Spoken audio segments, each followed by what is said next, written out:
अपमान। कोई व्यक्ति दूसरे का अपमान क्यों करता है? क्या आपने कभी विचार किया है? वैसे तो हम भी बिना कारण बहुतों का अपमान करते हैं। हमारा अपना अपमान भी बहुत बार होता है। संसार का सारा व्यवहार एक दूसरे का अपमान करने पर टिका है। जैसे पति अपनी पत्नी का अपमान करता है, पिता अपनी संतानों का अपमान करता है, नौकरी देने वाला अपने नौकर का अपमान करता है, अर्थात जो भी बलवान है वो निर्बल का अपमान करता है। यदि हम शक्तिमान हैं तो अपमान के बदले में लड़ाई करते हैं, और यदि लड़ने की शक्ति नहीं होती तो हम अपमान सह लेते हैं, स्वयं को निर्बल और असहाय मान लेते हैं। हमें छोटे होने का एहसास होता है। ऐसा प्रतीत होता है जैसे हमारी आत्मा कुचली गई हो। किंतु कोई किसी का अपमान क्यों करता है? हम विचार कर रहे थे कि जब अपमान होता है तो मनुष्य को अपनी निर्बलता का एहसास होता है, और निर्बलता का बोध मनुष्य को कुचल देता है। वो अधिक से अधिक निर्बल बन जाता है, अत्याचार सहने की आदत सी पड़ जाती है, आत्मविश्वास का नाश हो जाता है। और जब आत्मविश्वास नहीं होता तो मनुष्य शराब और जुए जैसे व्यसनों में सुख ढूंढता है, मन से रोगी बन जाता है। आखिर किसी भी मनुष्य की ऐसी दुर्गति कोई क्यों करता है? अपमान करने वाला वास्तव में क्या सिद्ध करना चाहता है? कभी गहराई से विचार किया है?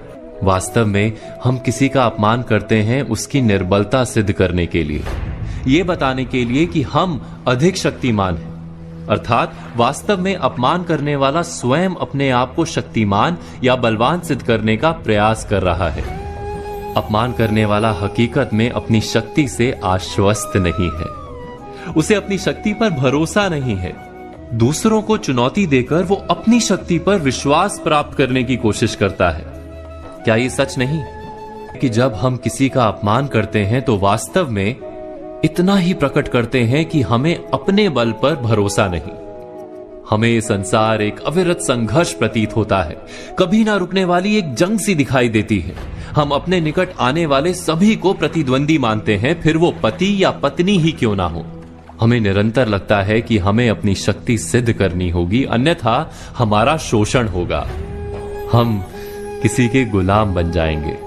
किंतु क्या हमने कभी विचार किया है कि दूसरों को प्रतिद्वंदी अर्थात दुश्मन मानने के बदले कलीग मान लें, हमारी सहायता करने वाले सहयोगी मान लें, अर्थात दूसरे व्यक्ति को प्रेम करें तो उसका अपमान करना आवश्यक ही नहीं होगा। किंतु प्रेम करने के लिए आत्मविश्वास आवश्यक है। जिसे अपनी शक्ति पर विश्वास नहीं, वो प्रेम कर ही नहीं सकता। अर्थात जिसका हृदय आत्मविश्वास से भरा होता है, ना वो अपमान करता है, ना अपमान को स्वीकार करता है। क्या ये सत्य नहीं? इस तथ्य पर विचार अवश्य कीजिएगा।